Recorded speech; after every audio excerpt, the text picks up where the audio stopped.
Well, welcome back, friends. Today we're doing something I'm really excited about. Growing up in the South, a lot of the gifts that we would give friends and relatives and stuff were food related, and this is one that my family used a lot. So today we're going to be cooking two different types of chess pies, which is a Southern classic dessert, especially around the holidays. We're going to do a homemade pie crust, then we're going to use a store-bought pie crust just so you can see how to make a pie crust and that you can actually have a really nice pie as well from a store-bought one. So let's dive into it.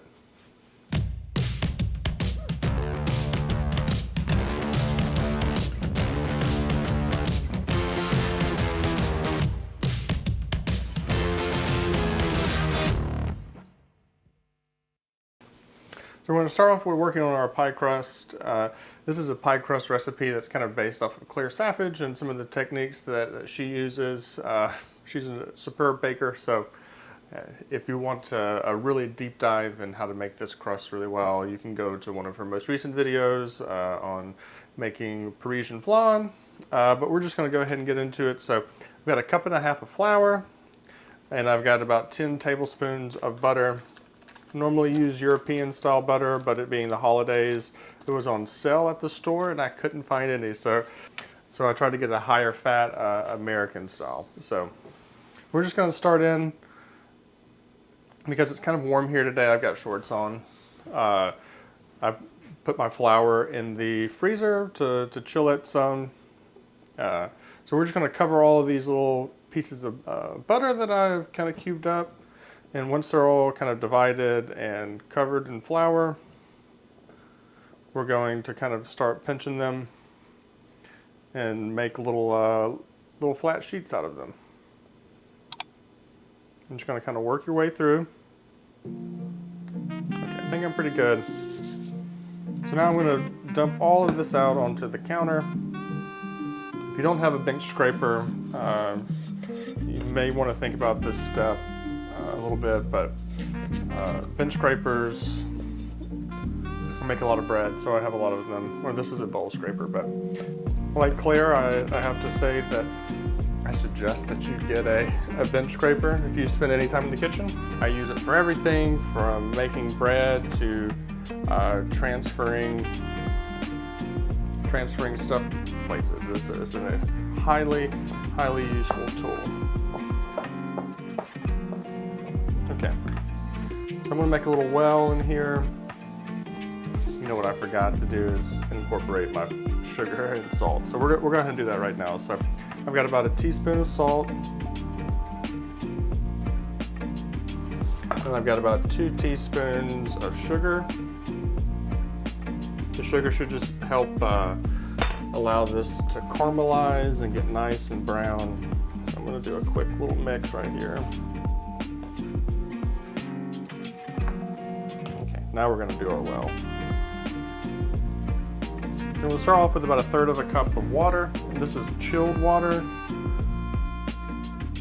So I'm at 2/3 and I need to go down to 1/3. Oh, it's like you don't want any of your ice, but there's some ice.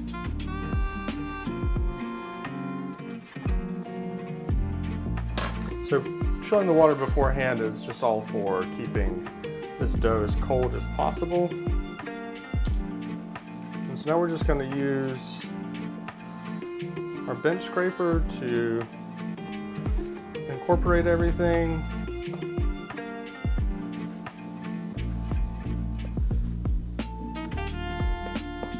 If you ever cut eggs into a pasta dish before, this is kind of the same, or into a pasta dough, this is kind of the same thing that we have going on right here.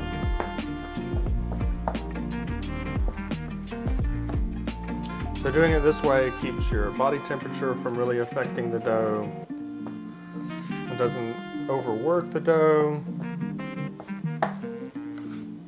It's chopping up and making some of these butter pieces smaller.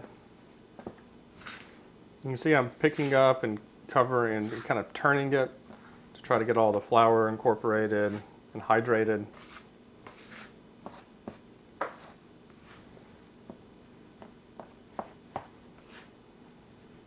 I think that's pretty good.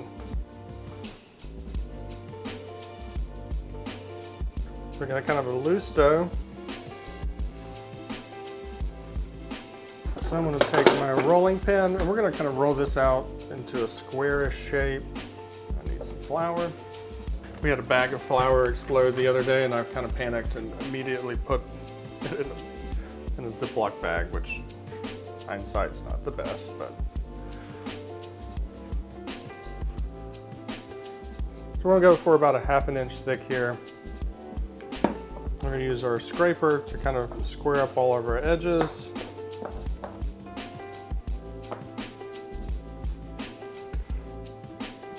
And so now we're going to do a kind of a small little lamination technique here.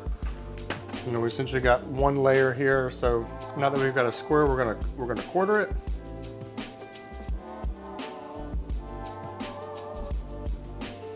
And now we're gonna stack all these quarters on top of each other. So you can kind of see that we're quadrupling the number of butter layers that exist within this dough.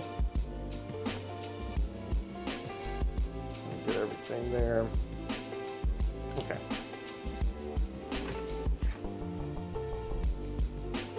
So I'm going to press this out a little bit more. And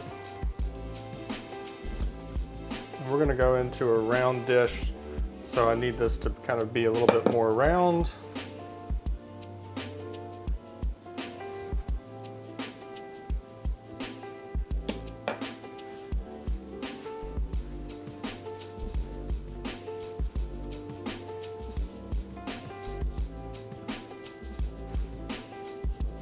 Okay.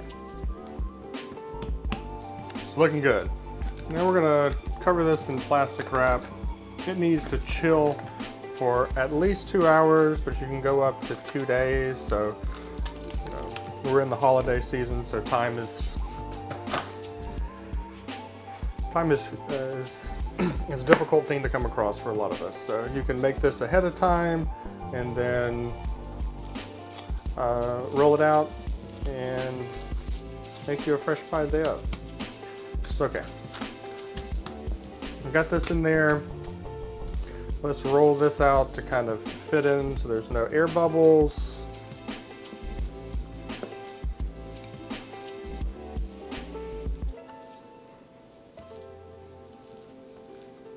So this time in the refrigerator allows the gluten to kind of settle a little bit and it'll be easier for us to roll out in a couple hours. It also gives the time for the butter to kind of re-solidify.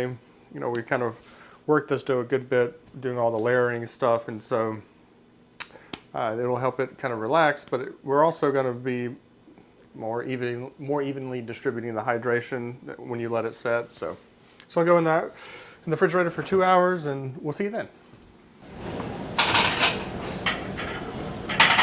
Okay, so we're back. This has been in the refrigerator for about 2 hours. Just a little over. So I'm going to pull it out.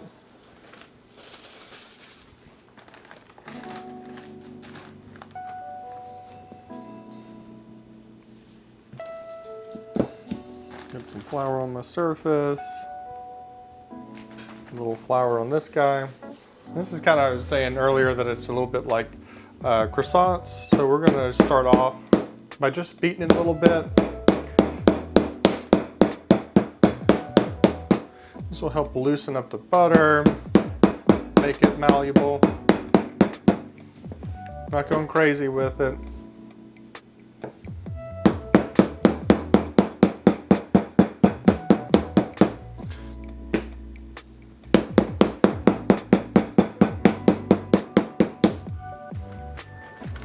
So we're going to get a little bit more flour.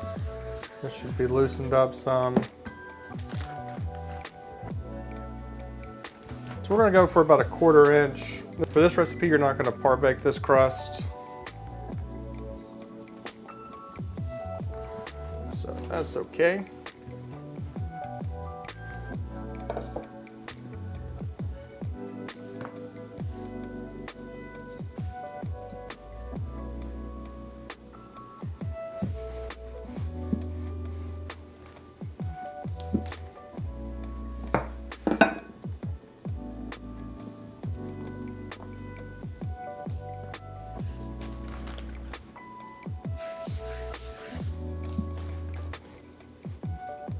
Okay, so I think this should fit in there. So I'm gonna roll it up.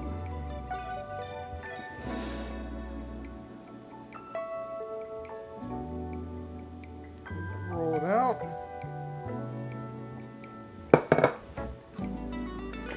So it's important that you just don't go right in and start pushing on these. You want to pick it up and let the dough just kind of fall into the corner, because that will mess up our thickness if you don't do that.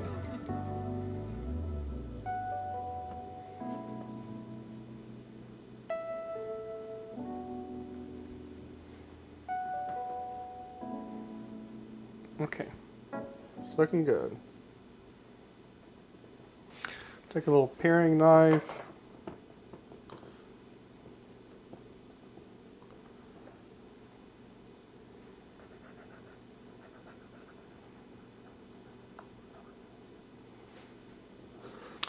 That's our pie dough. I'm going to put it in the freezer while we work on the fillings for them.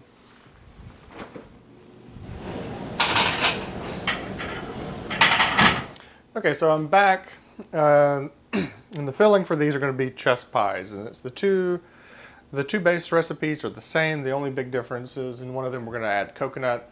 It tends to be kind of contentious around people for some reason. In this house, we absolutely love coconut. This is what we consider to kind of be a family recipe of sorts. It's actually developed by a woman named Carolyn Baker from Tennessee a while ago. It may have been like in the Southern Living in the 90s or something, but either way, it's a great recipe. They always turn out really good. So to get started, I've got 2 mixing bowls that each have 2 cups of sugar in them, and they also have 2 tablespoons of flour. So I'm just going to kind of get these mixed up.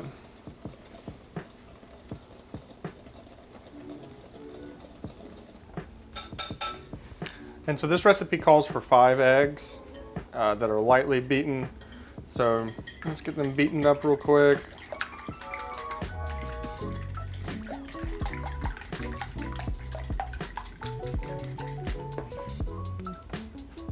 While we're here, we'll go ahead and do this other one.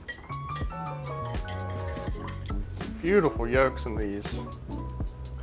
Okay, so we're going to work on this first one. We're going to go in with our eggs. And we're going to go in with 2/3 of a cup of buttermilk. We're just going to mix this until it comes together. Okay, it's looking pretty smooth. Now we're going to go in with about a teaspoon of vanilla. And then we have a 1/2 cup of melted butter. Mix this. Okay, and this one's ready. Just quickly make this other one. It's going to be the same exact steps.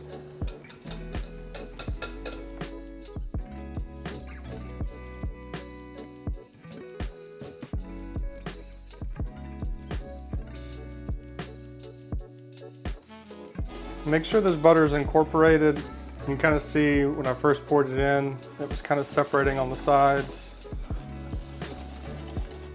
Don't want that.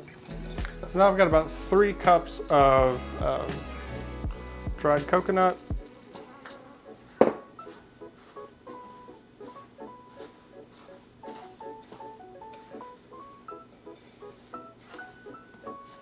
God, I love coconut so much. Growing up, you know, I was saying that it's kind of like a family Christmas. We'd make these pies for everyone. And it's kind of nice. It's kind of neat that everybody, based off their opinions of coconut, Dad and Mom always knew who liked coconut and who didn't like coconut, and so they would kind of get pies based off of their preference, which is kind of sweet. Okay, so these are ready to go in. Our pie crust. Here's that beautiful pie crust we made. Okay, and then the pie crust that we bought from the store. Of course, it's cracked. So let's go in. We're going to start off with this coconut, and we're just going to add it to the shell. Probably should have been a deep dish one. Oh well.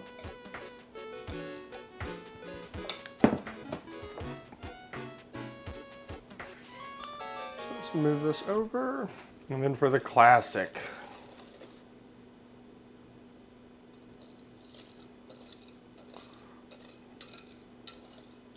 So I guess it's important for this recipe not to go with the shallow pie pan. You fit. Cool. Okay. So getting it in the oven.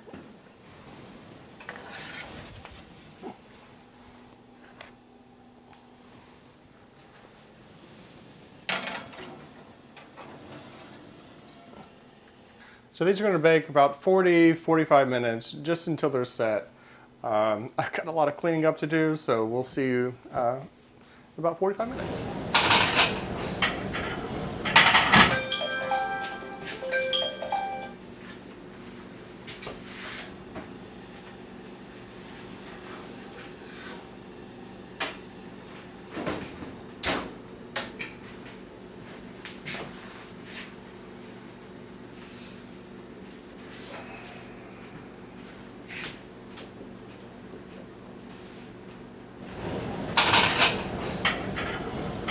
Oh man, it finally cooled down pretty well, at least. This one had a little cracking and stuff on it, but I bet it's going to taste delicious. I have a half of a coconut over there I've already been snacking on, so I know how good that one is. So let's get us a little, it's a crunchy crust.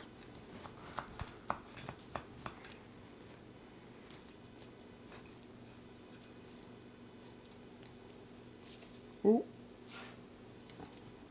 Okay, let's get one of these coconuts.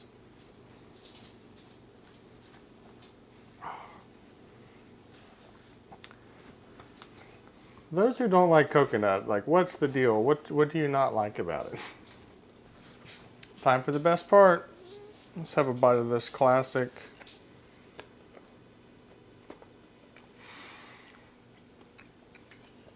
Man. The texture in it is just amazing. So smooth and so creamy. Can't say the same about the coconut one, but I think it has a little bit better flavor to it. Man. I got a dog huffing. So I normally say I hope you find time to make this for yourself, but I actually hope you find time to make this for someone else this year. Either way, they're both freaking delicious. And if you're a Southerner, this is a Southern classic, and man, can't go wrong with it. I want to thank you for stopping by today. Remember to like and subscribe, and we'll catch you in the next one. Peace. Come get your cake. Cool.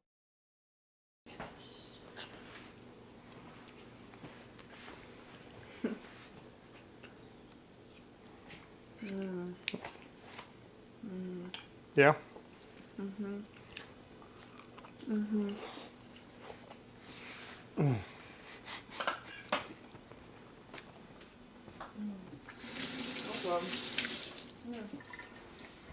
Try this one. Yeah.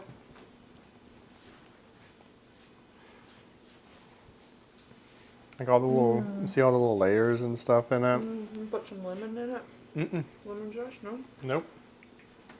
That seems great. I love them. Flaky. Yeah. It's really good, man.